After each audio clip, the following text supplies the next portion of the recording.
Voilà, abandon pour super règle. Entre-temps, deuxième combat de la soirée. Limola Seko Kamauchana contre Ali Saou. Albité de 2 kilos. Ça prêtez-vous déjà. Voilà. Wana asa combat de Tanja. Et puis super règle. Wana tu vendredi. Wana babenga kako tu vendredi. Dina batala ya bamona yo.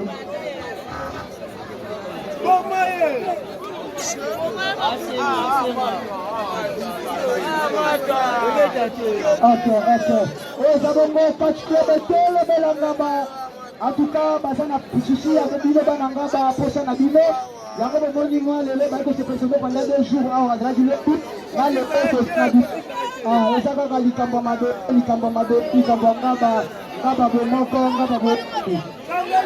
Voilà, Basaka m'a traité quand j'étais super règle. Voilà, nous sommes bien reçus de la part de super règle. Après ce combat, Nicolas contre Ali Salah, c'est Ali Salah, c'est Ali.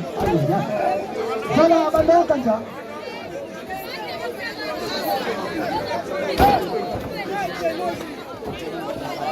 Alliance contre Libola Seko Kamauchana. Banda kabati nga vili liboso, ndezo nanga. Nini yango bolu? Allo Amata. Ok. Quand j'ai besoin de la combat dans l'arbitrage, de caler ma casse liboso nanga bandogo. De caler ma bena liboso. Kama bayoka katema ofele. Tala. Ozi maboy. Ugo. To.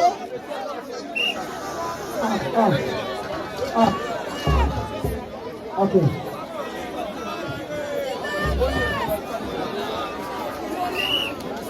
Troisième coup de sifflet pour super règle. Quatrième coup de sifflet pour super règle. Cinquième coup de sifflet pour super règle.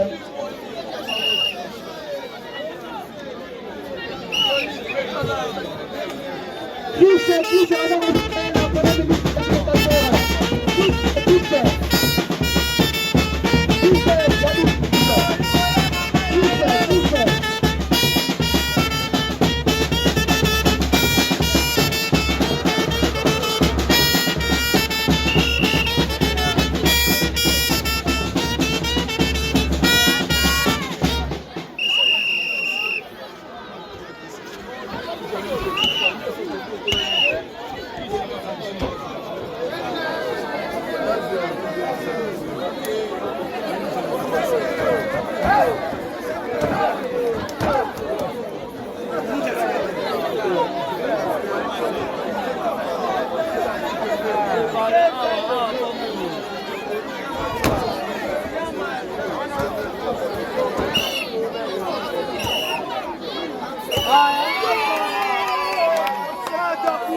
Thank you.